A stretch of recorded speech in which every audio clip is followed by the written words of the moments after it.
ja kõik on nüüd kohal.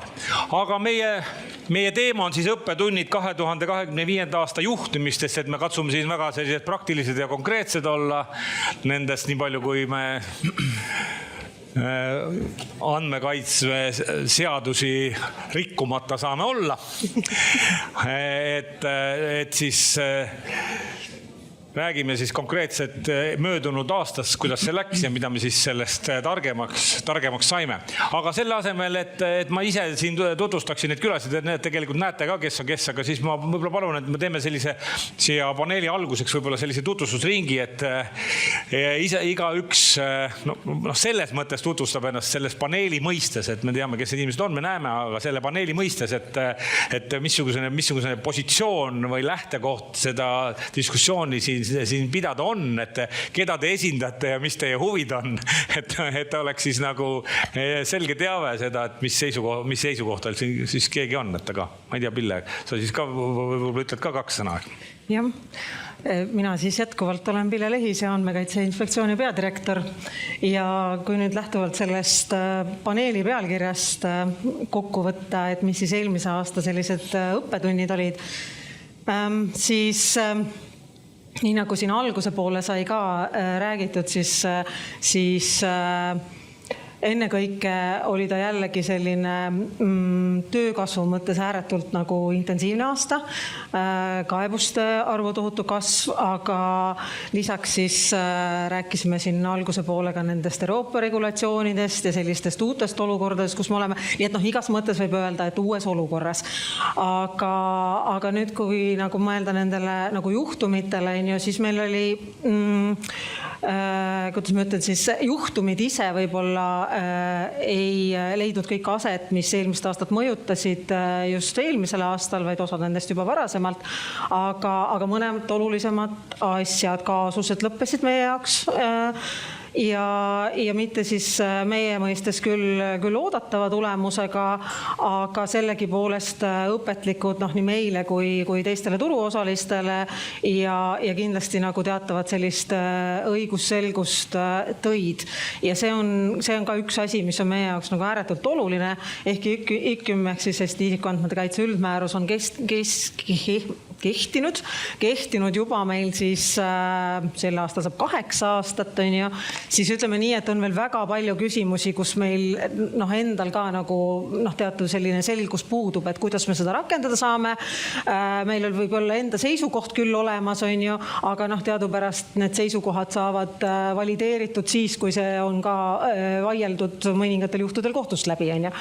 Nii et see kindlasti, aga hea uudis on näiteks see, et kui me rääkisime siin küll enne just nendest andmeleketest, siis nagu eelmisel aastal näiteks ühtegi sellist nagu tohutut suurt andmeleket nagu meie vaatest ei olnud. Samal ajal jällegi rikkumisteadete arv oli ka kasvus, mis tähendab seda, et teatavad sellised rikkumisi või juhtumitest teada andmine oli nagu kasvutrendis. Et ehk siis, ühesõnaga, et neid juhtub ikkagi rohkem, aga võib-olla see sellel üks teine pool on jälle see, et teavitatakse rohkem, et see teadlikkus on kasvanud. Nii et need võib-olla on siis sellised sissejuhatavad mõtted. Nii, Hardi aitas siis valideerida teid ka. Jah. Tere, aitäh kutsumast. Väga tore, et me siin seda täna arutame. Ja mina võib-olla alustaks seda võib-olla selle koostöömõõtmega, et ma arvan, et juba selle pärast on väga tänuväärne, et see konverents on kokku tulnud ja neid asju arutab, et kõige lihtsam viis asjadega liikuma saamiseks on ka üldse nendest kõigepealt rääkida. Et mina olen siis meditsiinivaldkonna ettevõte, ma olen geneetikalabori Asper Biogen juhataja ja muus osas vean veel mitmesugused innovatsioonitegevusi eest. Aga 25 aasta meie jaoks kahtlemata ma olen siis ühe selle näite esindaja, kus jõudis lõpule 23. aastal meie jaoks küberründega alanud üsna nukker juhtum selles mõttes, et sealt on väga palju mõrudat kaasa võtta, sealt on neid õppetunde tegelikult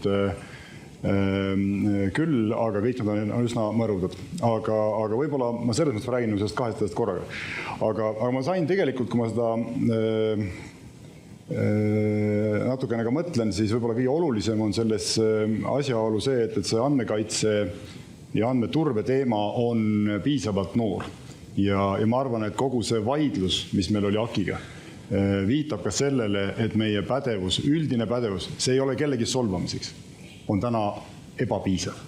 Nii lihtne, kui see ka ei ole. Et ettevõtjad teevad vigu, menetlev ametkond teeb vigu ja selle tõttu, mõtleme, et ma seda ka nende eelmistele ettekannetele refereerides, ma tahan enne teoreetilise jutu ära näha, et see praktiliselt töötab, siis ma usun. Et minu kogemus näitab täna seda, et tegelikkus on kehvem kui teooria, ehk vigu tehakse ka nendes kohtades, kus koostöö AKI-ga ei välista karistust, ei tee karistust väiksemaks, kui ka kohus ütleb, et ta ei saa aru, kuidas selle seisukohale jõuti. Et siis mul ei ole mingit võitja tunnet, kui see kohtuprotsess lõppes, sest kui sa vahetad ebaproportsionaalse karistuse mittevajalike õigusabikulude vastu, siis ma seda võitja komponenti siin ei näe. Küll aga, kus ma väga olen näiteks Gert Pelissevi ettekande moodi, meil on vaja seda pädevuse arengut. See on vältimatu nõudmine, meil on omal seda kriitilist mõtlemist vaja ja mina võib-olla selles kohas eelkõige paneks tähelepanu sellele elementaarsele juhtimisloogikale. Sul peavad olema protsessid paigas, sa pead teadma, mis sa teed ja see peab olema lihtsasti räägitav. Et see on, ma arvan, üks koht, mida me peame õppima.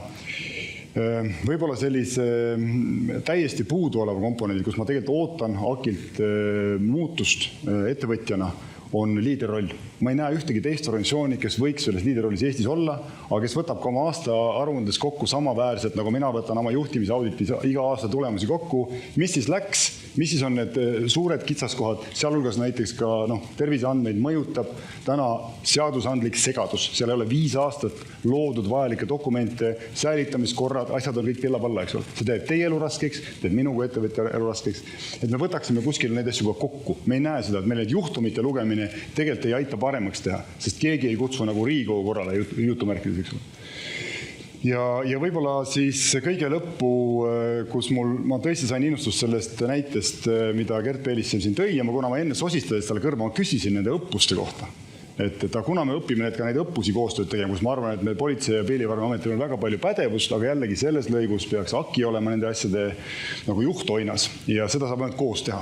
Ja me tuleme korra selle juhtumi juurde tagasi, see on tegelikult avalik informatsioon, see on kohtuastmes läbi käinud, et see on teile, eks ju, igapäevane elu, te teate seda kõike, neid üksikasju, ma arvan, meie publikust ja inimesed, me teadme korra seda, me hiljem nagu natukene meenutame, et see on nagu selline üks näidisjuhtumitest, et kus te olite, ma saan aru, et nii ühelt poolt nii ohver kui ka süüdlane ühe korraga, umbes nii võib öelda, et see on väga keeruline, samas nagu huvitav ja näitlik protsess, et me sellest kindlasti räägime, aga me tuleme järgmise esineja juurde siit. Ja, tere minu poolt ka, et minu nimi siis Sten Tikerpe, Nove advokaadibüroos siis vandeadvokaadina tegutsen, üks põhivaldkond on siis andmekaitse. Ja millal üldiselt organisatsioonid andmekaitse valdkonna advokaadi juurde jõuavad, laias laastus saab jaotada 8, eks ole. Kui on vaja asjad korda teha selles tähenduses, et näiteks mingi investeering on pardale tulemas, see investor näiteks soovib veenduda, et ta ei võta selle investeeringu endale siis mingisugust teadmata riski kanda või midagi sellist, eks ole. Üldiselt, et asjad on vaja korda saada ja teine stsenaarium on siis see, kui midagi on juba juhtunud, eks, et on juhtunud mingi andmeleke, mingi lunavararünne, andmekaitse inspektsioon on pöördunud, seal on mingi vaidlus tekkinud või siis on inimene ehk andmesubjekt ise mingisuguse näiteks kaebusega pöördunud. Et seetõttu on advokaadil tegelikult päris hea ülevaade sellest, et mis see turu olukord ja temperatuur on selles andmekaitse valdkonnas, tervis ja mis on need murekohad, et mis päriselt toimib ja ei toimi. Et mõned siis tähelepanekud võib-olla minu poolt ka sissejuhatuseks, et hommikul siis Marko Reipko siis küsis peadirektori käest, et kas asi on paremaks läinud, et organisatsioonid, et kas nad tahavad teha turul paremini, et kui lubate, siis minu arvates Pillel on sellele natuke keeruline vastata, sest et kui Andmekaitse Inspektsioon asjaga tegeleb, siis ta samamoodi tegeleb siis, kui juba mingi jama on või siis ennetavalt turuseire raames või midagi sellist, siis see olukord natuke meenutab seda, kes on Netflixist vaadanud Squid Game'i, siis see nukumäng, eks ole, et nukk keerab selja, keerab ümber, vaatab platsil toimuvat, siis kõik nagu kivistuvad. Et mis andmetöötlust meil siin suurt ei töötle midagi, eks ole, aga advokaadi vaatest on see pilt natuke teistsugune, eks ole, et vastus sellele on ikkagi jah, nagu sa ise enne ütlesid, et on jah sellepärast, et me näeme, mismoodi on need tellimused muutunud, et mida soovitakse saada teisisõna. Ehk et kui siin veel aasta-paar tagasi oli päris palju seda nii-öelda fassaadi ehitamist, et kuulge, et me oleme kuulnud, et mingi dokumendipakett peab olemas olema, tulge aidake meil need GDPR-i dokumendid ära teha. Siis nüüd on järjest rohkem seda, et kuulge, palun tulge aidake meil asjadest aru saada. Nimetame seda siis andmekaitse auditiks, nõuetele vastavuse kontrolliks, mingisuguseks töötlemisprotsessi seireks, mis iganes. Aga mõte on selles, et palun tulge vaadake meil korraks ettevõttesse sisse või organisatsiooni, kaardistame ära, saame asjadest paremini aru ja siis üldse vaatame, kas ja mida meil vaja siin koostama hakata on. Võib-olla teine tähelepanek see, et mida eelmine aasta ka näitas ja laiemaltki, et enamik probleeme ei ole tegelikult tehnoloogilised, vaid organisatsioonilised. Et me räägime viimasel ajal hästi palju siis tehnoloogiast, alates tehisintellektist kuni siis klassikaliste selliste tehnoloogiliste märksõnadeni välja, aga aeg-ajalt ikka elu meenutab, et tehnoloogia on vahend, mitte eesmärk iseeneses ja lihtsalt, et kui see vahend on ilma mingite põhimõteteta rakendatud, siis see võib organisatsiooni vastu pöörduda kas siis välise ründaja tõttu või sisemise eksimuse tõttu, näiteks mingi ligipääsu õiguste küsimus, eks ole.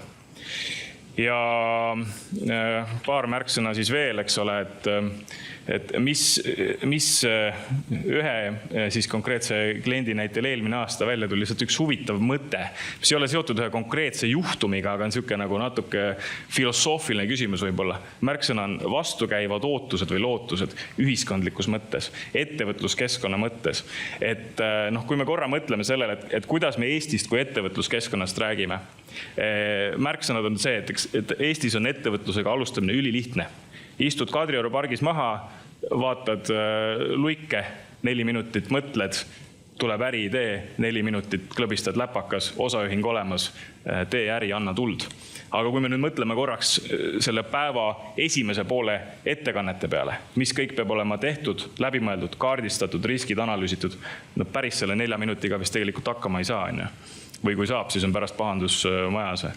Ja teine näide natuke samast valdkonnast, et tahame siis olla sööke unicorn per capita ka, eks ole, startupide maailmas, Euroopas liidrid või miks mitte laiemalt maailmas liidrid.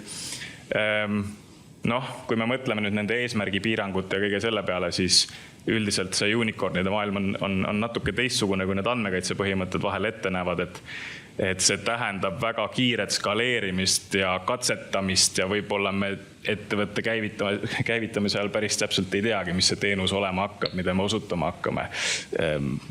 Andmekaitse põhimõtetega see tingimata väga hästi kokku ei lähe alati. Ja viimane märksõna siis ka see, et nagu inglise keeles öeldakse no pressure, aga ootused AKI-le tegelikult on väga kõrged. Ja ma ei kahtle sellest, et te suudate neid nagu täita ja miks see nii on ikkagi see, et kui me nüüd oleme päriselt liikumas sellesse kohta, kus järelevalve on intensiivsem, kus trahvid hakkavad ikkagi, me ei räägi enam sadadest tuhandetest, vaid oleme liikunud nagu järgmisesse liigasse, eks ole. Me räägime miljonitest, siis lihtsalt siit ja sealt jälle tuleb välja, et see tõsiasi, et valdav enamik organisatsioone ei riku neid nõudeid pahatahtlikkusest, vaid selle tõttu, et nad on kas kuskil ebakindlad või midagi on olnud arusaamatu. Ja ütleme laiemalt, see organisatsiooni kultuur ei ole seal, kus ta peaks olema ja mitte pahatahtlikult, vaid mingitel muudel põhjustel. Ja selle ebakindluse ja muude põhjuste lahendamisel on AKI roll väga suur. Nii, aitäh ja üks esineja meil on siin veel. Ja vastates otse sinu küsimusele, Marko, siis minu asukoht paneelis on publiku poolt vaadates teine paremalt. Nagu. Väga hea. Aga konkreetsemalt siis Gert Tauvert, RIA peadirektori asetäitja selles rollis 5. aastat ja RIA tähelepanu ja fookus on infoturbel ja küberturvalisusel. Ja kui me täna räägime siin ja selle konverentsi fookus on andmekaitsel, siis kus need andmed on täna? Kas need andmed on paberil või need andmed on digitaalsed, et siin kohe tekib automaatselt see seos siis infoturbe ja andmekaitse vahel.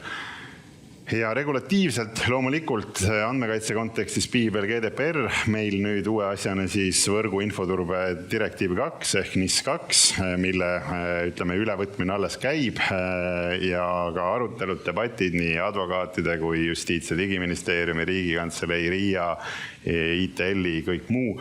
See on keeruline ja selle eesmärk on mitmekesine, ühtlustada seda mänguvälja üle Euroopa Liidu ja samas siis anda selline reeglistik, anda sellised normid, mille alusel me oleksime kõik paremini kaitstud.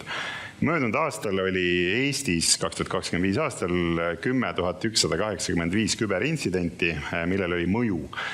Ehk siis, kus siis see pahalane kurjategija seadis endale mingisuguse eesmärgi ja selle eesmärgi saavutas, olgu siis terviklikult või osaliselt, aga ta jõudis selle eesmärgini. Ja kui ma vaatan nüüd ainult kitsalt andmekaitse kontekstis, siis neid intsidente oli kogu sellest massiivist ainult 59, ehk see on protsentuaalselt 0,6%, just kui pole probleem. Väike on see number, aga kui ma nüüd vaatan seda teist suurt osa sealt, sellest pirukast, kui nii tohib öelda, siis see kõige suurem lõik on need samad pettused, millest Egert eelmises ettekandes väga värvikalt kõneles. 40% kõigist nendest küberintsidentidest. Ja mis nende pettuste jooksul, mida siis selleks, et see edukalt läbi läheks, kasutatakse? Kasutatakse neid samu andmelekkega läinud andmeid.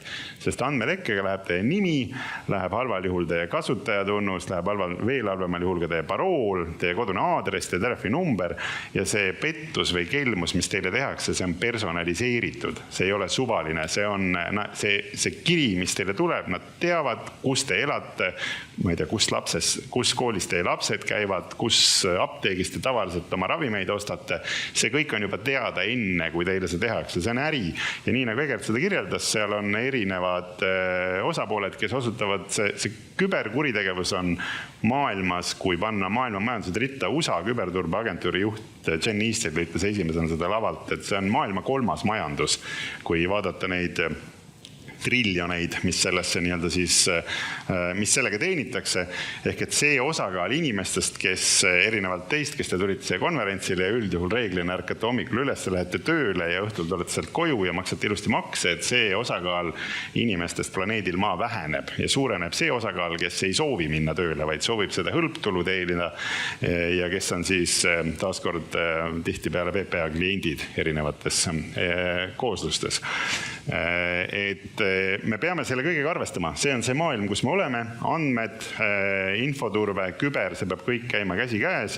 Ja kui see arutelu edasi läheb, siis üks element, millele mina tahan tänases arutelus keskenduda, on sõna tarneahel. Ja sellest tarneahelas siis seatud turvalisus ja ka see lepinguline suhe. Et mul on tohutult hea meel, et siin on ettevõtja, kes räägib kaasusest. Mul on hästi vajalik see RIA kontekstis, on see hästi vajalik, et neid näiteid saab päriselt tuua, et juhtub, Eestis juhtub, selliseid asju juhtub ja õpikohad on need ja need.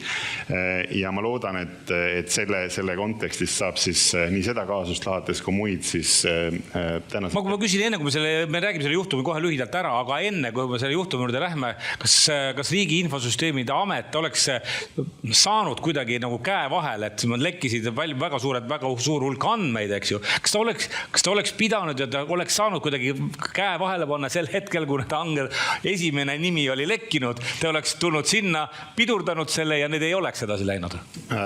Kaasuse detailidesse ma väga sügavale ei saa minna, aga kuna nii palju, kui ma tean ja mis on siis avalikust meediast välja läinud, siis Lunavara nõue oli see esimene hetk, kust see info nagu tuli, et selline situatsioon üldse käib ja käsil on, et RIA fookus loomulikult on lisaks avalikule sektorile ka eral kuni siis Eesti kodanikuni üksikisik isikuni välja, teeme kõik seda, mis me saame, et kaitsta. Aga ma veel kord ütlen, 10 185 mõjuga intsidenti aasta jooksul, jagage päevade peale ära. Et vastus on siis ei, eks, et ei oleks saanud kuskil vahele saada? Vastus on ei. Ma võin vaielda natukene. Aga räägime enne selle juhtumi ära, siis on inimestel natuke praktika. See on lihtsa sõnumiga selgitatav. Kui ma oleks teadnud, et Riial on olemas see ründamisteenus, mis tegelikult eeldab ühe kirja saatmist teile, ma pärast proovisin seda, siis tegelikult oleks võinud, mõnikord võib kahju jääda ära, kui sa lihtsalt tead, et sa saad ükst asja usaldusväärse osad. Aga räägime selle juhtumi ära, muidu inimesed ei saa aru, millest täpselt juht käib, paljud võib-olla on kursis, aga paljud ilmselt ei ole ka, et teie firmast lekkisid siis andmed. Räägi ise selle lühidalt selle loo kirjeldus on selline. 23. aasta lõpus üks minu kolleeg pidas vajalikuks läbi lugeda spämmikasti olnud kirja. Ehk ütleme see, mida meie filtrid võtavad meie tavalise kastist välja, ta sai aru, et see kiri on oluline. Mis selles sees olevad näidised viitasid, et raha küsimine, mis sellega kaasnes, ei olnud päris juhuslik ja see kiri sai siis tähelepanu ja me käivitasime vastavalt nii, nagu meie see üldine majasinne protseduur oli, et mina ise olin lausa veel nagu välislähetsus sel hetkel, et tegelikult protseduur kõik juba selleks ajaks käis, kui mina Eestisse tagasi jõudsin. Ehk see sama 24 tunni reegel, mis meil siin on, et võetakse politseiga ühendust, võetakse Riiaga ühendust. Et selle asi on juhtunud ja süsteemid pannakse kinni ja asutakse siis vaatama, mis siis see on. Ja selle tulemus on jällegi, et detaile võib-olla vähemaks jätta, siis saime öelda, et enam kui 10 000 inimese analüüsiraportid olid kopeeritud ja meil ei olnud teada, mis sellest on saanud. Nüüd lihtsalt nagu valdkonna seletusena, siis geneetiline analüüs enamus osast, mis me teeme, on selline, kus otsitakse vastust sünnipärasele geneetilisele muutusele. Ja suur osa nendest vastustest tegelikult on, et otsitavat muutust ei leitud. Aga need on nüüd AKI või andmekaitse mõistes on ikkagi tegemist tundlike terviseandmetega. Meil on küll nad on meie kätte jõuavad piiratud ulatuses, aga siiski nad on selles tähtsate andmete kategoorias. Suur hulk andmeid lekkis ja teile esitati siis väljapressimise nõue või kuidas siis käib? Küsime ära, miks nad lekkisid? Lihtne vastus on see, et kui me nüüd vaatame ka neid protseduurid, kas normatiivselt ma olin teinud midagi ettevõtjana, mis ma oleks pidanud tegema, siis jah, ma justkui olin sõlminud vastava partneriga lepingu, usaldanud partnerile mingisugused ülesanded, aga ma ei olnud seda piisavalt kontrollinud. Ma küsin siis teistmoodi, mida te praegu seda kõike seda asja, mis kestis ju väga pikki aastad ja on nüüd jõudnud küll lõpliku kohtulahendini, mida te nüüd teeksite teistmoodi kui siis? Minu valmisolek korraldada neid ette hoiatamata auditeid oma süsteemis on kasvanud. Ja ütleme, et kui ma võtan nagu riskihinnangu mõju, siis sellel hetkel, kui see jama juhtus, sul on see tunne, et kõik need otsused, mis sa oled eile teinud, on vigased. Võivad olla vigased. Ükskõik, kas nad on õiged või valed, aga sa pead nagu hakkama rida-realt kontrollima neid asju, mida sa ei tea. Ja juurdepääs ühele süsteemi osale oli ebaturvaline ja see oli see põhjus, kuidas kurjamid sinna politsei kokkuvõtte vist pärast umbes nagu 2-kuise tööga sinna sisse said, aga see ei muuda asja. Sisse nad said, andmed kopeeritud said. Kui palju sellest kahju lõppkokkuvõttes tekkis? Kas on ka teada ja on seda üldse võimalik hinnata? Selles mõttes ei ole, et me saime, ma arvan, ärilise kahju, võib-olla ettevõtjana tagantjärgi võivad teised öelda, kas see oli õige otsus siis raporteerida või mitte. Et ma usun, et meil on ka terve hulk neid juhtumeid, kus neid ei raporteerita. Et ma arvan, et lisaks eraisikutele, mida Gert Veelistu välja tõi, on kindlasti ka neid äriettevõtted, kes varjavad neid juhtumeid, mis on juhtunud puhtalt sellest piinlikkuse tundest, rääkimata sellest kahju osast, aga ma arvan, et selle arvutamine selles mõttes ei ole mõistlik. Et see, et ma tulin välja, lähtus sellest, et meil on kokku lepitud mängureeglid, me nii teeme ja me sel hetkel väga ei mõelnud selle üle, kas või kui kahjulik see meil on. samas käsitleda ka kohtus, mis oli kohtuasja see põhiarutelu sisu, mis nüüd on tegelikult jõudnud ju lõpuni ja Riigikohtus seda arutusele ei tulnud. Kellega te ja mis asjaoludel kohut käisite? Kohtuotsuses me käisime kohut siis AKI väärteomenetluse otsusega, AKI aasta aega menetles ja siis tegi otsuse, et mina andmekaitse spetsialistina olen olnud ebapädev ja see on kogu selle nagu järelmi rida ja selle ebapädevuse üks näide oli ka ebapiisavad turvameetmed näiteks. Aga muud sellist veel ja võib-olla lihtsalt see lühike järelm, võib-olla mida sealt on võimalik võtta, on see, et me selles menetlusprotsessis mina küll ei tundnud, et me ühist asja ajame. Täitsa siiralt. Et ma arvan, et see on see, nagu see ühise pädevuse kasvamise koht. Et kui mina püüdsin tükk aega seletada, kuule sõbrad, et näed, et sellise süsteemi toimimise eeldus on mittevastavuse märkamine. See sama inimene, kes mingil põhjusel tõstis selle kirja välja, ta märkas midagi, mis on kahtlane. Mul ei ole võimalik tema ametijuhendist seda kohustust panna, aga selle tekitab kvaliteedisüsteemi põhireeglistik, et sa pead kontrollima, kas sinu ümber toimuvad protsessid vastavad reeglitele. Ma ei teadnud, menetluse lõpuni ma ei teadnud, kas AKI menetleja sai aru, mis on kvaliteedijuhtimissüsteem. Et sellised asjad, kus öeldakse, et aga kui see juhtus, siis teil oli halvasti. Et neil on tegelikult vormi ja sisu mitte kokkukäimine, aga loeme seda, kui me oleme sõbralikud, siis me peame seda pädevust koos kasvatama ja see ei oleks saanud juhtuda, kui ma oleks olnud tol hetkel nii tark, kui ma täna olen. Mida siis ettevõtja oleks pidanud teistmoodi tegema, et seda kõike, seda pikka protsessi ja vastastikku sellist, kuidas öelda, arutelu nii teraval moel vältida? No võt hommikupoolse aja me tõepoolest veetsime selles, et mis on need kohustused kõik, mis siis ettevõtjal on. Ja tõepoolest sellel hetkel, kui see juhtum oli juba aset leidnud, me olimegi täiesti erinevates positsioonides. See, millel me ka hommikul korraks peatusime, on see, et meie esimene roll on selles olukorras kaitsta isikut ja seista isikute eest. Ehk siis, et kahju said need 10 000 pluss inimest, kelle andmed lekkima läksid. Ma mõistan täiesti seda ja ma siinkohal siiski vaatamata meie erinevatele nägemustele asjadele, ma tõepoolest kiidan, et tegelikult ettevõtja oli väga koostööaldis, me pidasime koos pressikonverentsi maha, mitte küll laua taga, aga sa olid alati nagu valmis tulema oma näo ja nimega sinna ja rääkima sellest, mis on nagu ääretult nagu positiivne. Aga jah, et selles olukorras ja ma mõistan ka seda, et sa oli samal ajal ka kannatanu rollis. Täpselt, sest et kurjategija sai sisse süsteemi ja nii siis ütleme, et politseimenetluse vaatest oli ettevõtja kannataja rollis.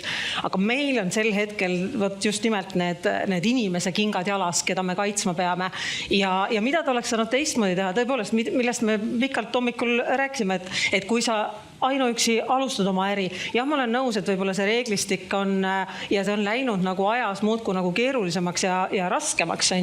Et võib-olla see hetk, kui sa äri alustasid, võib-olla see reeglistik oli pisut nagu vähem mahukas või nagu, aga võtta ajaga tuleb kaasas käia. Et kui me tõime siin hommikul ka paralleele sellele, et kui ma ettevõtlusega alustan, siis raamatupidaja tuleb mul näiteks kohe meelde, et mul oleks vaja teda, välja arvatud, kui sa just ise oled raamatupidaja ja lood oma raamatupidamisbüroo, siis sa võib-olla tead, et sa saad hakkama.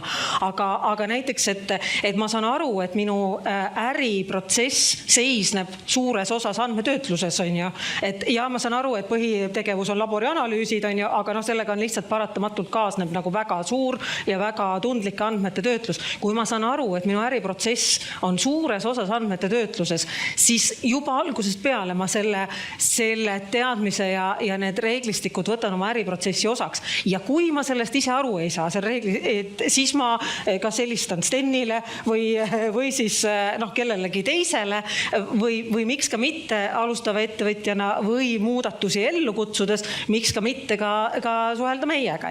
Et aidata siis neid protsesse selliselt üles ehitada. Ja usalduslepingu partnerid, jah, tõepoolest täna nagu see vastutava töötleja roll isikuandmete kaitse üldmääruses on tõesti nii, et see on väga ulatuslik ja panebki väga laiad kohustused, sealhulgas valida ka oma lepikupartnereid, kontrollida ka neid, et nii et need on need asjad, mida mis tekitab ettevõttega kohutava bürokraatliku sellise koormuse, millega ta peab siis tegelema. Ma kujutan ette, et Hardil ei olnud mitte mingisugust soovi, eks ju, et need andmed lekiksid, et ta oleks teinud kõik, et neid ei oleks lekkinud. Mida oleks ta pidanud siis teistmoodi tegema? Mis oleks olnud see lihtne variant, et lisaks, et oma äri juhtida, et see kõik edeneks ja samas, et andmed ei lekiks?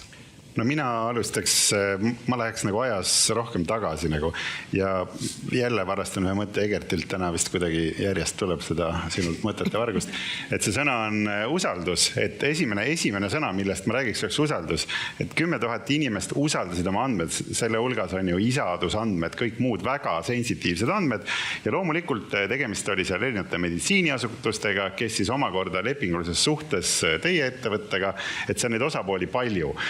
Et üks asi, mis nagu tagant järgi nagu lessons learned, mida siit saab kindlasti teha, on saalis on palju juriste, on kõikide nende lepingute ülevaatus, mis meil täna on.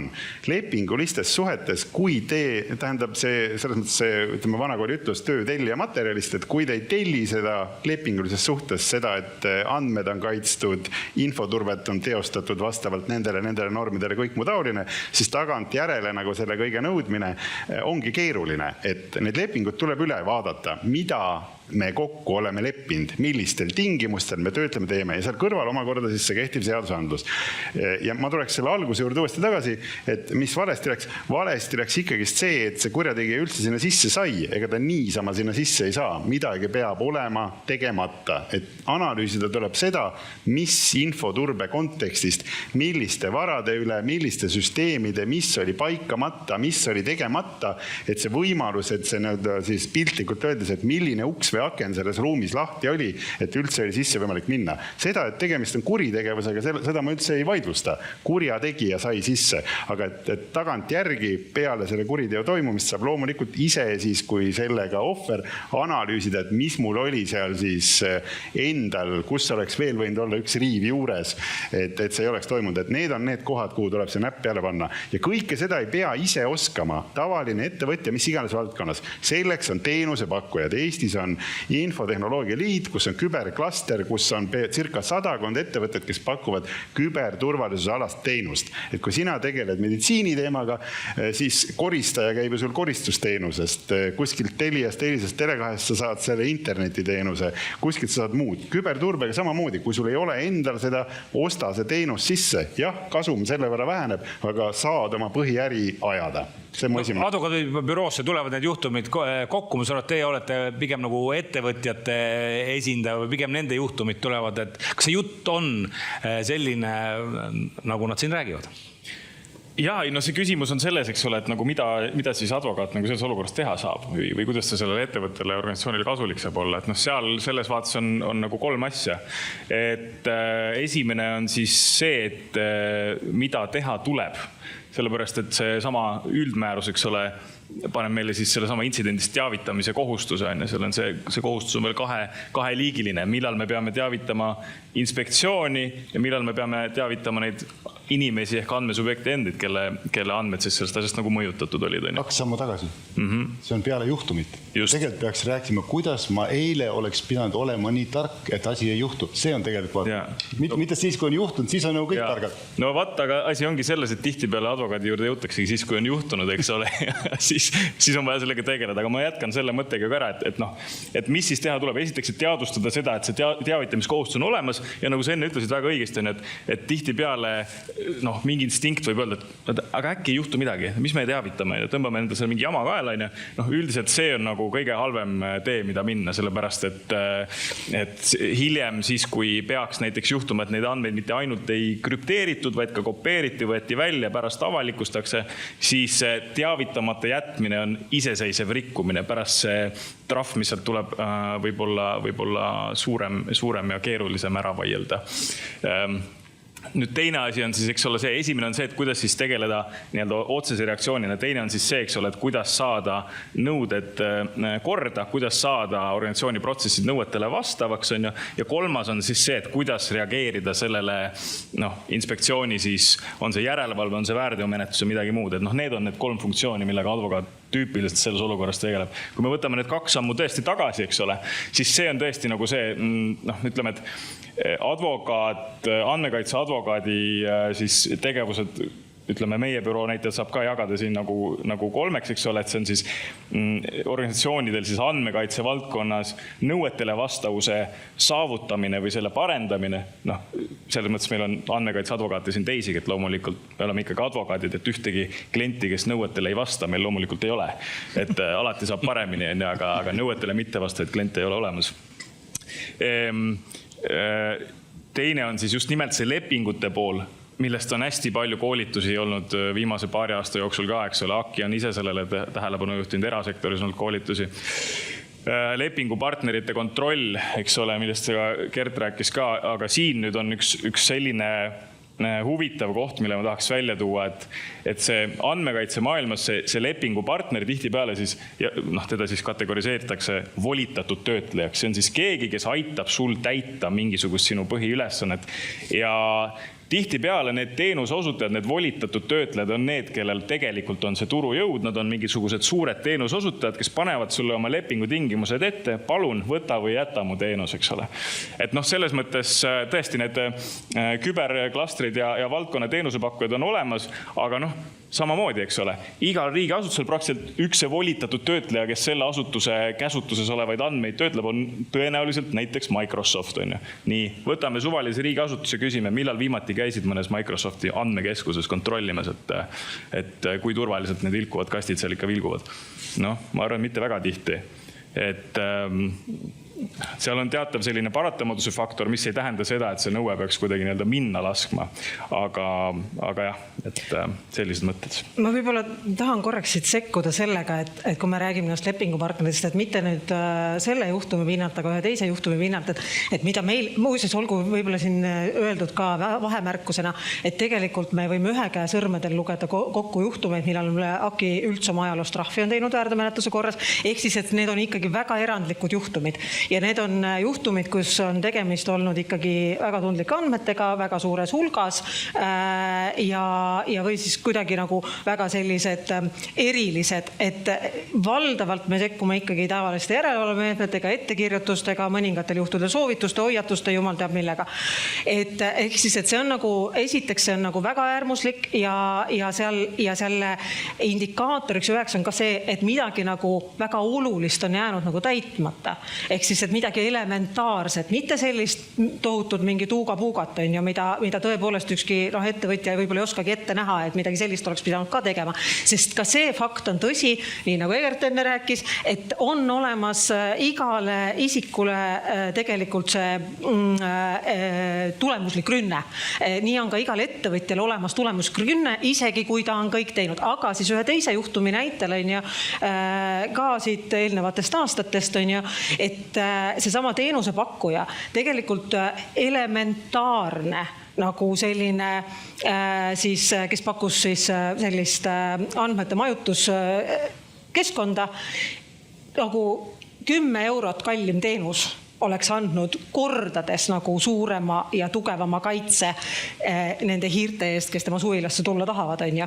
Ehk siis, et tegelikult ikkagi see nagu see kuidas öelda, ma ei tea, et kas see on see koht, mida ei tunnetata veel ära, et see on oluline, et sealt ei tasu nagu kokku hoida või ma ei tea, milles see mure on. Seda võib kuigi ettevõtte käest küsida, kas see on oluline või mitte? Kas see on kokkuhoiu koht või mitte? Minu meelest me räägime nagu mingis nagu teooriast mööda. Ma veel ükskord mõelge nagu nüüd ikkagi sellesse tavaolukorda. Me lahendame täna olnud probleem, selle tarkusega üleeilset olukorda. Ehk alati me valmistume tänase tarkusega eelmiseks sõjaks. On üldine reegel. Ja mina arvan, et põhiküsimus ei ole mitte see, kas sa loed seda 2 eurot, 5 eurot või 10 eurot, vaid kuidas näiteks ajas lihtsate reeglitega leping ei kaitse midagi. Sa pead lepingut uuendama viisil, et selles viidatud tehniline loend on pädev. Nii, kust need kes ei tegele igapäevaselt, nad võib-olla ei tajugi selle komponendi rolli, tähtsust, eks ole, kuidas nad saaksid aru lihtsad asjad, mis nad peaksid tegema, mida võiks vaadata, miks ma tõin selle lihtsa näite, et kui sul on tundlikud andmed, kirjuta Riiale lase rünnata üks kord. Hästi lihtsaid sõnumeid meil on vaja. Kui me ütleme, meil on palju keerulisi asju, siis me tegelikult ei tee neid. Et ma arvan, et need... Bürokraatid liiga palju või? Liiga keeruline juhis. Et miks ma ütlen, et võib-olla kui sina oled iga õhtul eetris, võib-olla sinu naljatuse kaudu antud sõnum jõuab tuhandeteni, nad saavad kohe aru. Teine jõuab loemas, ma lugesin mingid asju, ma tean küll, et ma ei tea mitte midagi aru. Et meil tegelikult napib neid lihtsaid sõnumeid, tee seda, vaata seda.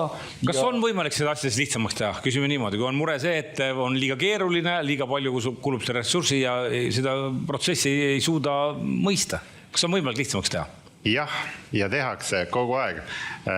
Konkreetne näide möödunud aastast esmased infoturbemeetmed, mis kui meil on olnud Eesti infoturbe standard on ju iske juba pikalt ja siis EITS nüüd aastast on ju 2019-2020 ja küberturvalisuse seadus, esimene redaktsioon siis aastast 2019, nüüd NIS2, ehk see reeglistik on olnud paigas ja selle pinnalt on tehtud juurde siis nüüd lihtsustamine ehk esmased infoturbemeetmed hellitavalt, kutsume seda VEITS, väike Eesti infoturbestandard, kus on 55 konkreetset meedet, mida sina kui ettevõtja, kellel on kuni 50 töötajat ja kuni 10 miljonit käive, rakendad, võtad need baasasjad, teed need asjad ära, oled kaitstum kui seni, ei ole täiesti kaitstud. Selleks, et olla täiesti kaitstud, pead sa kogu selle EITS-i ja kõik muud teenused sisse ostma ja kõike pidevalt testima. Küberturvalisus on protsess. Seal ei ole võimalik teha roheline linnuke, nüüd on tehtud. Nüüd olen kaitstud, sellega on korras selle, mis jälle viitan, mis Egert ütles, selle püsimakse sellele haud.ee tegin ära. Et see nüüd läheb kogu aeg. Ei saa niimoodi. Sa pead iga aasta, iga kuu, iga nädal seda uuesti üle vaatama süsteemselt. Ja küber on konkreetselt selline teema, et kui sina ei tegele küberiga, siis küber tegeleb sinuga. Et sa pead selle kui protsessiga tegelema, sa pead oma inimesi regulaarselt koolitama, ettevõtja küberturvalisuse lühijuhend on olemas 5 aastat. See on, ma ei tea, 10 leheküljel lihtsas eesti keeles, kui sa tegeled ettevõtlusega ja jälgi neid põhireegleid, siis sa saad oma põhiasja teha, sa oled mõelnud ka infoturbele. Et kuidas seda häält veelgi võimsamalt, kõik head ideed on teretulnud, hea meelega kindlasti rakendame ja jätkame seda. Statistikaameti andmetel eelmisel aastal suurusjärk 9% eestlasi vastas küsitlusele, et ma ei ole teinud mitte midagi selleks, et oma andmeid kaitsta. 9% eestlasi ei ole teinud mitte midagi. 91% siiski teeb midagi, et mõtleb selle peale korra, et mul on mingid andmed, need on mulle väärtuslikud ja ma kasutan salasõnasid ja PIN-koode ei jaga. 9% ei tee midagi. Nüüd tuleks tõenäoliselt sama küsitlust teha siis ettevõtjatele, et mitu protsenti ettevõtjatest ei ole kunagi midagi selleks teinud, et oma ettevõtte andmeid kaitsta. Aitäh! Kui ma võin tegelikult ma tundub, et see võiks komplimentide kaudu pöörata nende asjade vastu, mis tegelikult on saadaval. Et minu meelest see nimekiri, mida Gert viitas, on üks väga lihtne, tore asi, ise olen ka lugenud.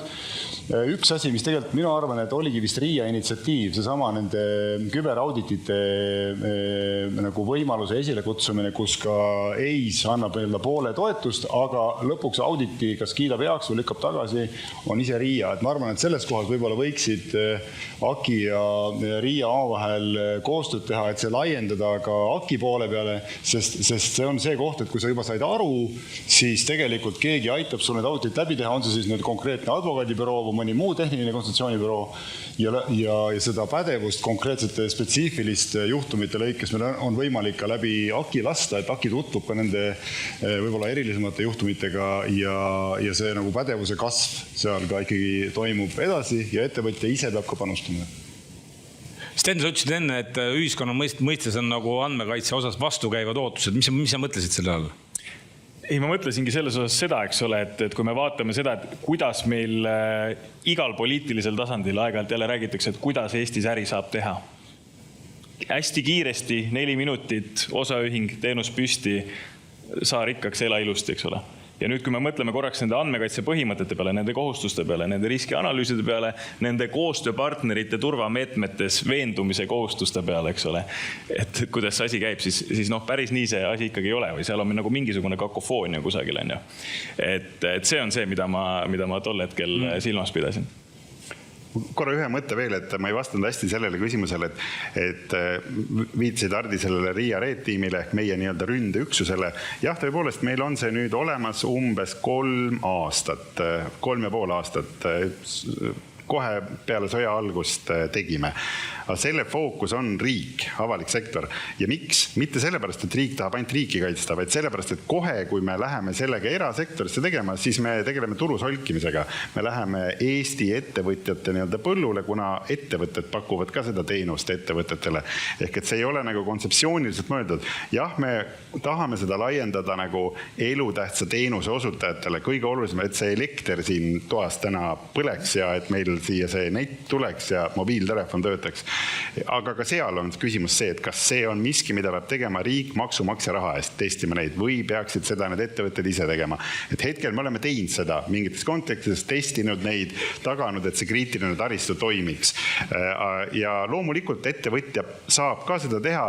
Ma olen nõus võib-olla kriitikaga selle osas, et tuleks siis valjemini rääkida sellest, et selline võimalus on olemas ka eraturul, et sa lähed selle Eesti, mis iganes ettevõtte, Neverhack, Cybexer, neid on 10, kes pakuvad seda teenust, aga see on jällegi kulu siis sellele ettevõtjale muude kulude ritta juurde, millega peab arvestama siis. Ja, et sa selle kuluteema jutuks võtsid, et tõepoolest tihti kuulemegi seda ka, et ettevõtjal on kulusid igale poole. Ma selle raamatupidaja näite nagu tõin juba, et raamatupidaja tundub nagu elementaarne juba algusest peale. Et aga teisalt näiteks täna me ei mõtle enamik meist vähemasti, kes mingisuguse moodsama laadi autoga sõidavad, et me läheksime autot ise parandama. Et autoga me näiteks korralises hoolduses käime iga aasta või üle aasta või ülevaatuses ka veel lisaks, mis on nagu seadusest tulenev nõue, aga korralises hoolduses me käime. Me oleme nõus sinna panema tegelikult päris suuri summasid, olenevalt jälle automargist ja teenus. Ma arvan, see võib olla 500-600 eurot, eks ju, üks kord. Selle me oleme valmis tegema. Samal ajal, kui me nagu ettevõtte loome ja tõepoolest see inimesed on usaldanud meile need andmed ja seal me järsku hakkame nagu koonerdama natukene, et ega siis alati ei ole nii, et iga ettevõtjal peab ka olema näiteks andmekaitsespetsialist üldse olemaski. See ka sõltub, et kui sul ikkagi on nagu väga väikeses mahus nagu andmetöötlusprotsess, ei pea, aga võib-olla see tund või 2 kuskilt sisse tellida mingisuguse intervalliga, et need asjad üle vaadata, võib-olla see siiski ei ole nagu ülemäärane kulu, et see on ka midagi, mille peale tasub mõelda. Ma võin siia repliigile vahel rääkida. Ma vabandust, see ajab mind väga vihaseks, aga ma olen ootanud 1,5 aastat Akilt vastust ühele partneri andmekaitselepingule. Ma võin kihla vedada, võin suure raha peale kihla, see ei tulegi see vastus seal. Ma olen ise eelmisel aastal alla kirjutanud ühele lepingule, mis sõlmiti selleks, et saada seda asja kaelast ära. See oli kindlasti juristi mõttes. Me tegime selle töö ära. Me võtsime lõpuks ikka selle, mis tehti Aki soovitusel. Seal on ikka kvaliteedi küsimus ka praegu ikkagi järelevalve poole veel ikkagi väga-väga tõsine. Et see ei ole ainult lihtsalt nagu, et ettevõtja ei taha. Mul oli see töö juba tehtud. Ma olin kõik kõrvetused kõik saanud. Ma olin juba kõik teinud. Ja ikka ma pean selle jamal alla kirjutama. Et see ei ole tegelikult niimoodi, et me tahaksi meil mingimata kõiki asju. Et osad asjad on ikkagi niimoodi, et meil on vaja kollektiivselt areneda ja pingutada. Miks ma sellest õppuse ja õppimise ja pädevuse arendusest räägin, on ju, et me peame paremaks saama, kui me eile olime. Ja seal on kõige parem sellele mina ei võid absoluutselt vastu, et selles mõttes, et absoluutselt, et ma ei ole sugugi täna siin selles positsioonis ütlemaks, et andmekaitse inspektsioon teeb perfektset tööd, arenguruumi ei ole, põhimõtteliselt ka, et linnukene ette ja kuhugi siit enam minna ei ole, käed puhtaks, et võtke üle, see on perfektne amet, et absoluutselt mitte. On arenguruumi, on meie tegevustes, nii järelevalve tegevustes, koostöös, kõiges, absoluutselt. Sest et ma ei tea, kui me ka inimesena ütleksime, et mul ei ole enam mitte kuhugi areneda, et see oleks väga kurvalt kõlaks, eks ole. Et nii on ka meil ka nagu ametina või inspektsioonina ja asutusena ja organisatsioonina, nii et selles mõttes saab ja see nõustamise ja koostöö pool ka. Jällegi, ma tean, et see ei ole piisav.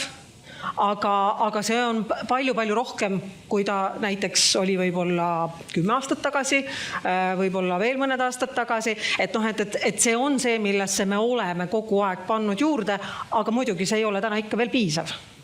No me räägime, et õppetunnid 2025. ühest juhtumist oleme siin pikemalt rääkinud. Mis õppetunnid siis sellest või ka teistest juhtumitest saite osapooled? Mis see õppetunnid on? Mida te õppisite ja mis nüüd on parem?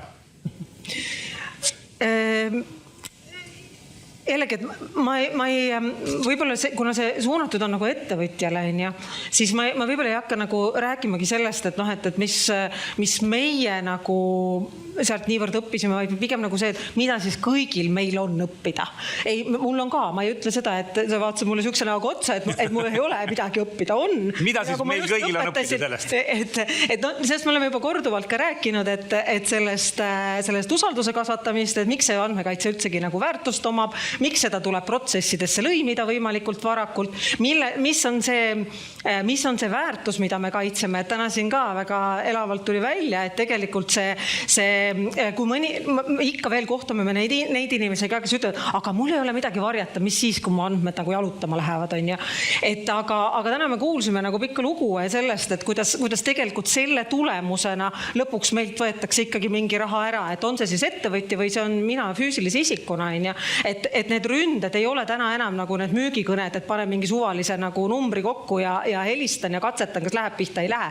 Need on väga sihistatud. Ehk siis, et see andmekaitse ja selle andmekaitse kultuuri kasvatamine on nagu meie kõigi ülesanne. No kui palju see paremaks on läinud 2025. aastal andmekaitse kultuuri paranemine? No et ei ole sellist head nagu temperatuuri. Jaa, aga tunnetus on olemas. Ja ma tunnetan seda, et kogu aeg igas segmendis ta siiski tegelikult paraneb. Et see, et me siin tänagi juba räägime, on minu meelest hästi suur nagu asi. Ja et me suudame nagu avatult rääkida, et me suudame näed siin kõrvuti istuda ja rääkida sellest. See on väga tore, see on väga tervitatav. Minu arvest on juba see nagu suur samm edasi, nii et jah.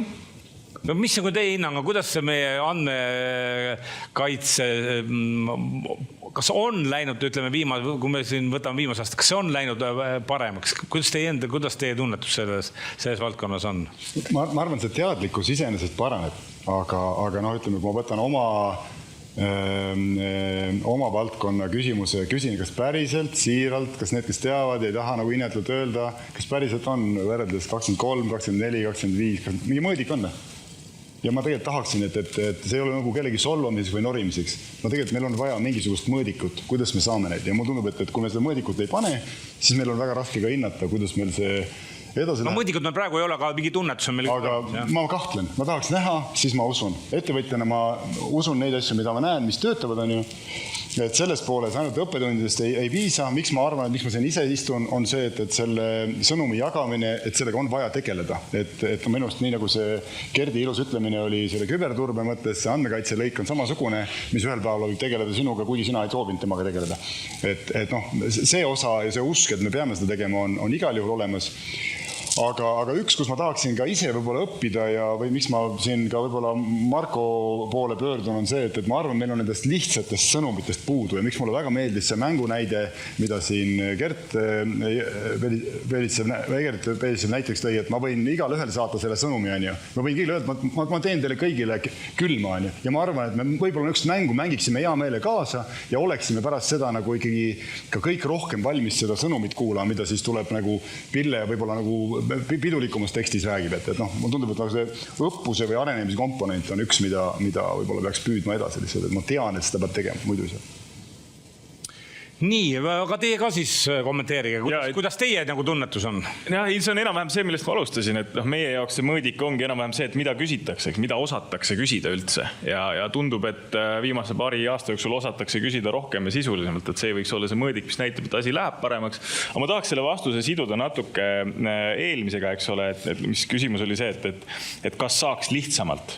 Et 25. aasta õppetund on ju tegelikult see, et RIA näitas, et saab lihtsamalt küberivaldkonnas, see sama veits, eks eks ole, nii-öelda väike Eesti infoturbestandard. Et noh, ja praegu on selles mõttes andmekaitses nagu haruldane moment, kus me saame küsida sama asja. Sellepärast, et praegu, eks ole, Euroopa Liidus, Euroopa Komisjon vaatab üle horisontaalselt kõiki andmeid puudutavaid õigusakte ja nüüd see nagu tegelikult võiks olla see koht, kui me mõtleme, et täna meil on siin saalis ja üle veebi vist peamiselt on ju väikesed ja keskmised ettevõtjad, et see on see koht, kus saab teha häält ja öelda, et kas on midagi, mis tundub ebamõistlik, liiga palju, ebaproportsionaalne, kui on, siis kus see koht on sellest inspektsioonile ja ministeeriumile märku anda, et pärast ei juhtuks jälle seda klassikalist stsenaariumi, et no Euroopa Liidus tehti ära ja mis me siin väiksed ikka on ju. Soovin sinna vahele pakkuda ikkagi sellelt, et kui see, kes arendab, kontrollib ise ära. See, et me see surnuks kaasamise komponent on alati soovitusosas, see ei tööta tegelikult. Ministeerium peaks, kui me ütleme, meil on enamik on väike ettevõtted, siis see meetmestik peab olema testitud ja kui seda ei ole testitud, siis me tegelikult, me räägime mööda, sest me ütleme, et me tegime midagi, aga me päriselt ei võta sinu järgmist kliendi kohtumist sellepärast nagu vähemaks, et mitte, et me tahaks kuidagi teie äri vähendada, vaid me ütleme nagu sisukat kohtumist, kus te võib-olla ei, ma saan aru, mu mõte pigem oli praegu lihtsalt see, et kui ma olen ettevõtja ja vaatan, millised kohustused mul selles valdkonnas on, kas miski tundub, et ei teeni tegelikult seda eesmärki, mida ta algselt oli mõeldud nagu teenima. Kui on sellest märku anda, lihtne näide täna mõelda Avinurme pütilaada peale, teoreetiliselt ma võiks kõik need pütiputkad seal järjest läbi küsida, tere, sooviks siis privaatsuspoliitikaga tutvuda ja põhimõtteliselt, eks ole, nii edasi, et küsida igasugust nõuetele vastavusele viitavat dokumentatsiooni, et võib-olla oleks meil vaja andmekaitses ka oma veitsi või midagi taolist, eks ole. See on koht, kus täna saab arutleda. Mingis mõttes haruldane moment. Meile meeldib rekordeid teha, üldiselt tavaliselt negatiivseid rekordeid, et taaskord oli kõige rohkem neid intsidente, aga huumor huumoriks. Mis me oleme õppinud on see, et see sama, ma tulen nagu sellest kaasusest välja, tulen teiste kaasuste juurde, ma ei tea, see Apotheka kaasus 700 000 Eesti elaniku siis andmed lekkinud. 700 000, see on peaaegu terve Eesti täisealine elanikkond, kõigi teie see nimi ja mingid muud andmed on seal. Ja ma ei saa ikka sellest kaasusest nagu üle ega ümber ja seal oli juures siis ka see Pet City või mis iganes selle loomapoe asi oli, Pille tegeleb selle kaasusega või õigemini Aki tegeleb. See on veel menetluses, seega väga palju ei saa rääkida, aga see koerapood, mina käisin ka seal koerapoes ja tõepoolest ostsin ka koerale mingit asju, mingi vesti või ma ei mäleta mis asja, aga mul ei ole koera, see on mu õe koer, õde elab Norras, õe koer jäi pensionile mul vanemate juurde, ma ostsin talle vesti. Nad said valed andmed, kes andmed kätte said, jah? Miks ma pean oma aadressi andma seal üldse, mul ei olegi koera ju, ma ostan seda vesti, aga ma tahan, tegelikult see vestlus peab sinna välja minema, et miks ma pean seal koera poes ütlema, kus ma elan või mis mu telefoninumber on. Ma ostan koerale vesti, et ühesõnaga, et need on need õpid. Valed andmed ka, eks. Ja nüüd, kui te kõik vaatate enda rahakotti, okei, enam ei ole see rahakotis, palju seda telefonis, aga kõik need kaardid, kõikide nende kliendi et kogu see asi, kogu see poliitika on vaja üle mõelda, kuidas me seda teinud oleme nagu, ja see ei ole mõistlik, me peame seda tegema kuidagi, me peame vähem andma taolisi andmeid ja rohkem kaitsma enda andmeid, aga see on selge, siin pole kedagi, kes vist reageerida saaks sellele kriitikale. Mul on tulnud siin ka mõned küsimused, ma katsun siis neid järjest siin küsida, et siin mõned on sarnased ka, aga kui Aki teostab järelevalvet teiste asutuste üle, sealhulgas teeb ettekirjutusi, kes kontrollib Akit ennast, selline küsimus on tulnud. Ja küsimus, see on selline igavikuline küsimus, et kes kontrollib kontrollijat. Kes kontrollib kontrollijat, selline küsimus on tulnud tõesti, jah. Täpselt, teenistusliku järelevalvet Justiits-Digiministeerium mingil maja saab teha, jah. Ma ei näe vist ühe ettevõtjale, mulle tundub üsna sarnased küsimused, et tundub, et juhtumist ei ole õpitud, sest enda ainukeseks veaks peetakse Aki teavitamist, kui lekke oli, siis ei olnud ju kvaliteedi juhtimise süsteemi, ükskõik mis paberid olid ette näidata, lapse tegemine ei võta 4 minutitki, aga suurem osa tegijatest ei arva, et sellest piisab, mingid kohustusi ei järgne. Mina ei ole neid mõelnud välja. Ega see kogemata Delfi kommentaari meil on selline avalik diskussioon siin, eks ju, ma koondan neid nagu üheks küsimus ettevõtte esindaja, kui poleks olnud menetlustrahvi kohtuvaidlus, kas oleks päriselt midagi teisiti teinud pärast seda intsidenti? No võib-olla see on küsimus, aga mitte väga pikalt siis, millele võib siis vastata. See on see koht, kus võtke kõik väga tõsiselt ja mõelge selle peale. See valik, hoida see info enda teada. Me ei kaalunud seda. Ühesõnaga, kõik need, kes tahavad nagu teoritiseerida mille üle, on ju, siis see on väga kallis kulu olnud meie ja see arutelu selle juurde, et me ei soovinud, me tahtsime teadlikult mingit nagu rumalusi teha, see ei ole tõsine jutt lihtsalt. Et see on üks, mis on see, aga teine pool on see, kui me räägime nendest andmetest, siis me peame mulle väga meeldis see Gerdi näide, et me peaksime vaatama, miks meil ühed või teised andmed on, miks me räägime nendest näidetest täiesti valedes variantides, mis on küll väga seksikad jutus, aga nad toetavad petturlust. Et meil on tegelikult vaja ka seda osa, et me õpiksime lihtsasti rääkima asjadest õigete sõnadega. Et ma toon selle näite, et näiteks Gerdi poolt viidatud väga sensitiivne, kui me räägime sugulusanalüüsidest, need tehakse Eestis valdavalt anonüümsena. Seal ei ole kunagi teada, kes see tüüp on teada, kes maksis selle eest. Aga kui te näete, et mul on sellised puhmas kulmud, see tähendab seda, et kui ma annan üles oma proovi ja oma isa proovi, siis ma võin kirjutada, et minu isa oli Leonid Brežnev. Eks ole, jah? Saan vastus, et ma olen Leonid Brežnev laps. Meil on mingid kohad, kus me ei tohi toetada petturlust.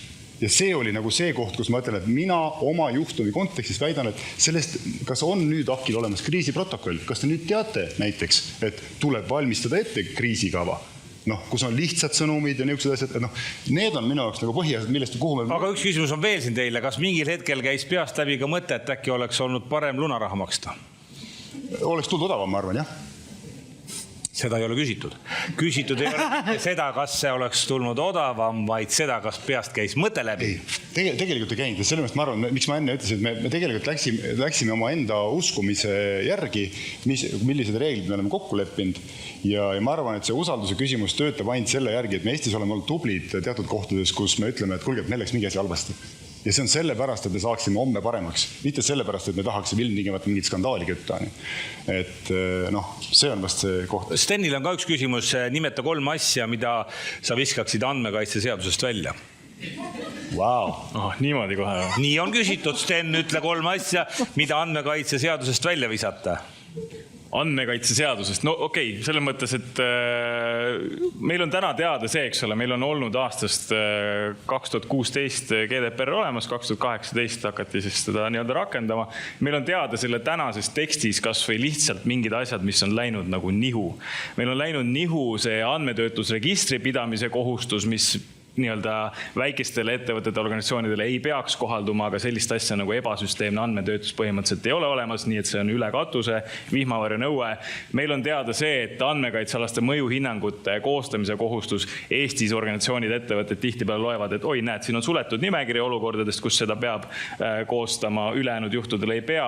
Vaatame teisi keeleversioone, näeme, oi, see on avatud nimekiri, see on muu hulgas sellistel juhtudel peab, eks. Meil on selliseid asju, meil on olukordi, kus näiteks ma korra küsisin sotsiaalmeedias ka, kas kellelgi tuleb midagi sellist pähe, mida võiks väljendada. Ja ma olen sellest ise kirjutanud. Sellised standardsed olukorrad, kus tihtipeale ettevõtjad töötlevad tegelikult täpselt samal põhjusel neid andmeid. Võtame näiteks videovalve, mingid väiksed poekesed, kauplused. Miks nad ikka seda videovalvet kasutavad selleks, et pätte eemal hoida ja vajadusel tuvastada, kui midagi ära varastatakse, eks ole. Et mingisugused standardsed võimalused siis nende dokumentide koostamiseks, kui neid dokumente me jääme selle juurde, et neid on vaja, võiksid olla olemas paremini kui täna. Ja sellised, mis on siis näiteks kas siis AKI poolt tehtud või mingil määral eks ole heaks kiidetud, sest me ei taha ka seda, et need oleks lihtsalt nii-öelda AI-lörts, nagu tänapäeval nimetatakse, et sellel ei ole ju ka mõtet. Ma ei saa jätta reageerimata sellele lunavara nõude maksmise teemal, et ärge seda lunavara nüüd küll makske nagu, et 3 võimalikku asja juhtub, kui te lunavara maksate. Kõige positiivsem, te saate need andmed tagasi peale seda, kui te selle suurusjärk 100 või 200 000 eurot maksite, et oli nagu kooliraha. B, te maksate selle raha, te ei saa neid andmeid tagasi, et te maksite raha ja andmed andsite ka ära. Ja C, te maksate selle raha, saate andmed tagasi ja 5 minuti pärast ründab keegi teine teid, seepärast, et teie ju maksate. Et selles mõttes nagu need kõik 3 kaasust on Eestis aset leidnud, mille ma viitan. See ei ole mingi teoreetiline kaugel kuskil olnud asi, vaid see on Eesti. Et ärge seda küll, jumalast, ehk sellega te toetate seda sama või toidate seda sama kuritegevust ja see kindlasti ei saa soovitus olla. Ma lisaks ühe alternatiiv lihtsalt veel, et te saate need andmed tagasi, aga need avalikustatakse kuskil tumeveebis ikkagi. No nii, meie aeg on nüüd kohe täis. Ma ei tea, kas kellelgi on siin paneeli lõpuks midagi veel südamel, mida ta ei saanud välja öelda, mida ta tahaks väljendada, siis nüüd on selleks siis absoluutselt viimane võimalus.